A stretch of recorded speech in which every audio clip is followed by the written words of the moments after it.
Before the world knew his name, before castles, cartoons, and kingdoms of imagination, there was simply a boy with a pencil and a dream.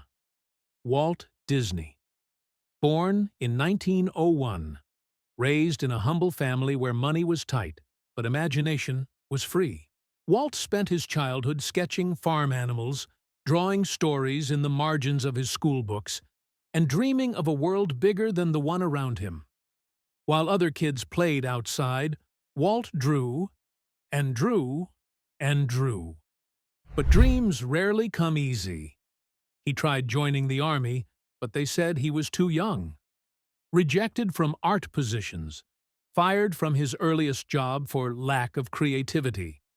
And when he finally gathered enough courage to open his first studio, Graham Films, it collapsed under debt. Employees left.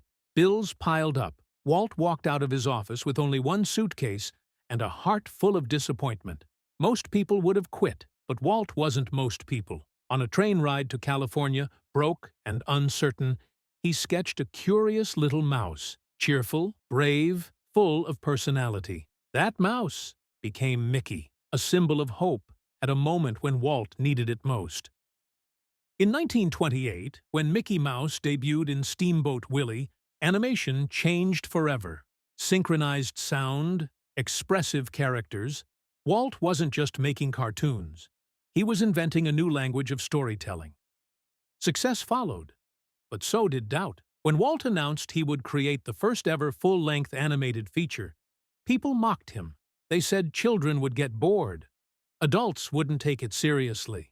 Hollywood whispered the phrase Disney's folly like a curse. Yet in 1937, when Snow White and the Seven Dwarfs premiered, the audience rose for a standing ovation.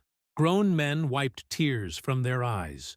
Walt had done the impossible. He had turned drawings into emotion. But the man who built magic wasn't done yet. Walt dreamed of a place where imagination stepped off the screen and walked beside you. A land where families could share joy together. Investors said it would fail. Engineers said it couldn't be built. But Walt looked at empty fields in Anaheim and saw a kingdom. And on July 17, 1955, Disneyland opened its gates. What started as a dream became a place millions would one day call the happiest place on earth.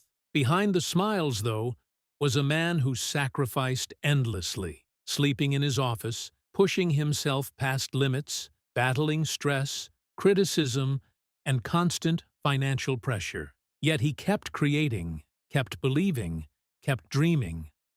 Walt Disney didn't simply build a studio or a theme park. He built a legacy that outlived him. A legacy that teaches the world that imagination matters.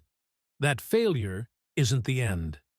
That even the simplest sketch, even a little mouse, can change history. Because Walt Disney's greatest creation was not Mickey or Snow White or Disneyland. His greatest creation was hope. The belief that dreams start small, but with courage, vision, and heart, they can grow into magic.